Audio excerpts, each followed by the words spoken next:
When evening came, Jesus was reclining at the table with the 12, and while they were eating, he said, "I tell you the truth, one of you will betray me." They were very sad and began to say to him, one after the other, "Surely not I, Lord." Jesus replied, "The one who has dipped his hand into the bowl with me will betray me. The Son of Man will go just as it is written about him. But woe to that man who betrays the Son of Man. It would be better for him if he had not been born."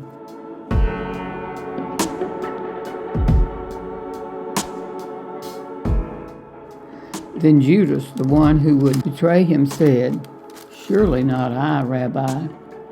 Jesus answered, "Yes, it is you." While they were eating, Jesus took bread and gave thanks and broke it and gave it to his disciples, saying, "Take and eat, this is my body."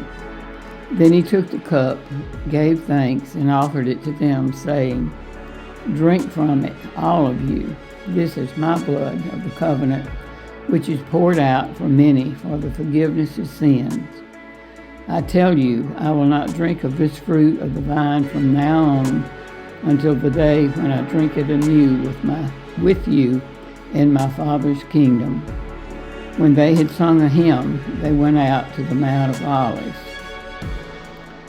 Then Jesus told them, "This very night you will all fall away on account of me, for it is written, I will strike the shepherd and the sheep of the flock will be scattered. But after I have risen, I will go ahead of you into Galilee." Peter replied, "Even if all fall away on account of you, I never will." "I tell you the truth," Jesus answered. "This very night, before the rooster crows, you will disown me 3 times.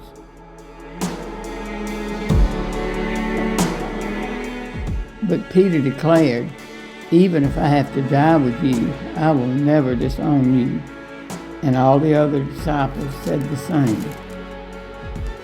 Then Jesus went with his disciples to a place called Gethsemane, and he said to them, "Sit here while I go there and pray." He took Peter and the 2 sons of Zebedee along with him, and he began to be sorrowful and troubled.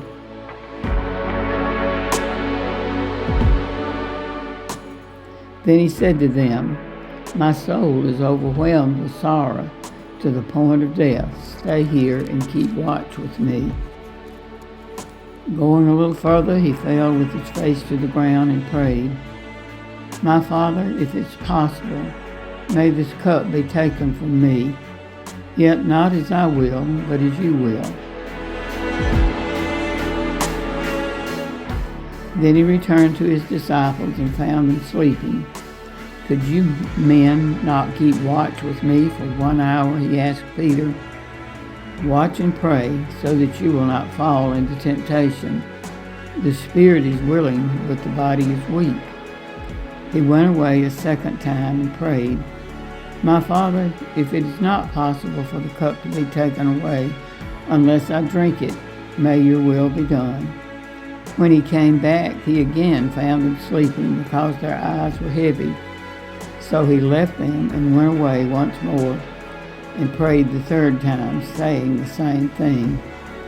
Then he returned to the disciples and said to them, "Are you still sleeping and resting? Look, the hour is near, and the Son of Man is betrayed into the hands of sinners. Rise, let us go. Here comes my betrayer."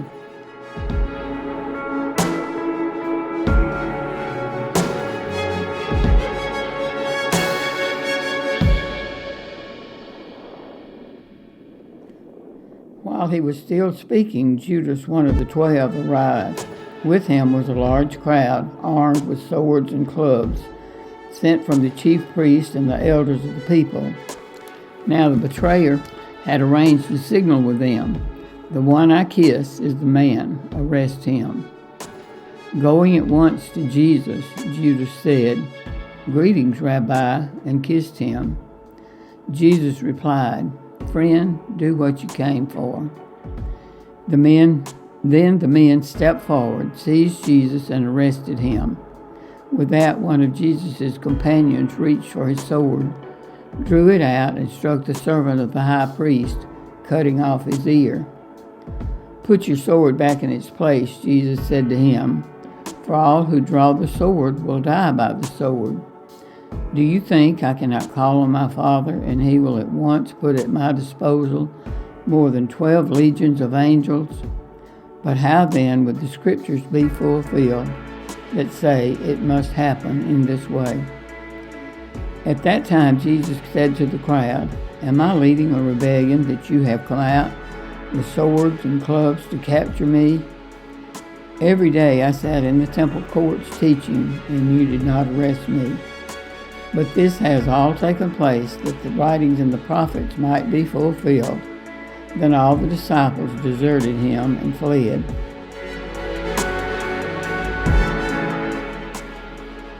Those who had arrested Jesus took him to Caiaphas, the high priest, where the teachers of the law and the elders had assembled.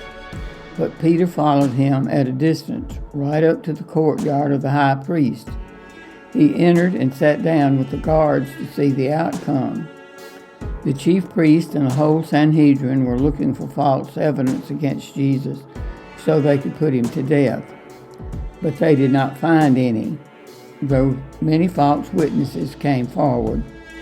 Finally, 2 came forward and declared, "This fellow said, 'I am able to destroy the temple of God and rebuild it in 3 days.'" Then the high priest stood up and said to Jesus, "Are you not going to answer? What is this testimony that these men are bringing against you?" But Jesus remained silent. The high priest said to him, "I charge you under oath by the living God. Tell us if you are the Christ, the Son of God." "Yes, it is as you say," Jesus replied. "But I say to all of you, in the future you will see the Son of Man sitting at the right hand of the Mighty One and coming on the clouds of heaven." Then the high priest tore his clothes and said, "He has spoken blasphemy. Why do we need any more witnesses? Look now, you have heard the blasphemy. What do you think?" "He is worthy of death," they answered. Then they spit in his face and struck him with their fists. Others slapped him and said, "Prophesy to us, Christ. Who hit you?" Now Peter was sitting out in the courtyard, and a servant girl came to him. "You also were with Jesus of Galilee," she said. But he denied it before them all. "I don't know what you're talking about," he said. Then he went out to the gateway, where another girl saw him, and said to the people there, "This fellow was with Jesus of Nazareth." And he denied it again with an oath, "I don't know this man." After a little while, those standing there went up to Peter and said, "Surely you are one of them, for your accent gives you away." Then he began to call down curses on himself, and he swore to them, "I don't know the man." Immediately a rooster crowed. Then Peter remembered the word Jesus had spoken, "Before the rooster crows, you will disown me 3 times." And he went outside and wept bitterly.